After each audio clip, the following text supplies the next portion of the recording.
ಖ್ಯಾತ content creator ಹಾಗೂ Mollywood ನಟನಾಗಿ ಗುರುತಿಸಿಕೊಂಡಿರುವ ಫೇಮಸ್ ಯೂಟ್ಯೂಬರ್ ಅಖಿಲ್ ಎನ್ಆರ್ಡಿ ಅವರ ಪತ್ನಿ ರಾತ್ರೋರಾತ್ರಿ ಬಸ್ ಕಂಡಕ್ಟರ್ ಜೊತೆ ಓಡಿ ಹೋಗಿರುವ ಘಟನೆ ಬೆಳಕಿಗೆ ಬಂದಿದೆ. ಕೇರಳ ಕಂಟೆಂಟ್ ಕ್ರಿಯೇಟರ್ಗಳಲ್ಲಿ ಅಖಿಲ್ ಹಾಗೂ ಮೇಘ ಜೋಡಿ ಟಾಪ್ ಲಿಸ್ಟ್ನಲ್ಲಿದೆ. ಹಲವಾರು ವಿಡಿಯೋ ವ್ಲಾಗ್ ಪೋಸ್ಟ್ ಮಾಡುತ್ತಾ ಸೋಷಿಯಲ್ ಮೀಡಿಯಾದಲ್ಲಿ ಸಕ್ರಿಯರಾಗಿದ್ದ ಅಖಿಲ್ ಈಗ ಫುಲ್ ಟೈಮ್ ಕಂಟೆಂಟ್ ಕ್ರಿಯೇಟರ್ ಆಗಿದ್ದು ಮೋಜ್ ವಿಡಿಯೋಗಳಂತಹ ಅನೇಕ ವಿಡಿಯೋಗಳೊಂದಿಗೆ ಪ್ರೇಕ್ಷಕರ ಮೆಚ್ಚುಗೆಗೆ ಪಾತ್ರರಾಗಿದ್ದಾರೆ.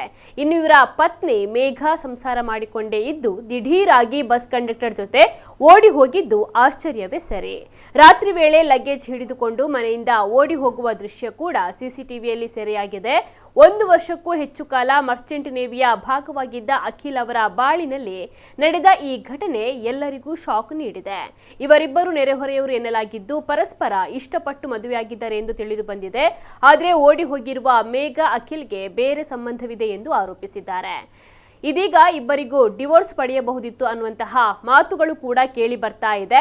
ಮಲಯಾಳಂ ಚಿತ್ರರಂಗದಲ್ಲಿ ಪ್ರಮುಖರೊಂದಿಗೆ ಅಖಿಲ್ ಕೆಲಸ ಮಾಡ್ತಾ ಇದ್ದರು ಅಂತ ತಿಳಿದು ಬಂದಿದೆ. ಸಾಮಾಜಿಕ ಜಾಲತಾಣದಲ್ಲಿ ಈ ವಿಚಾರವಾಗಿ ತೀವ್ರವಾದ ಚರ್ಚೆ ನಡೀತಾ ಇರುವ ಬೆನ್ನಲ್ಲೇ ಅಖಿಲ್ ಅವರ ಸ್ನೇಹಿತ ಸಾಯಿ ಕೃಷ್ಣ ಅವರು ಮೇಘ ಅವರನ್ನ ಗುರಿಯಾಗಿಸಿಕೊಂಡು ನಿಂದಿಸದಂತೆ ಮನವಿಯನ್ನ ಮಾಡಿಕೊಂಡಿದ್ದಾರೆ.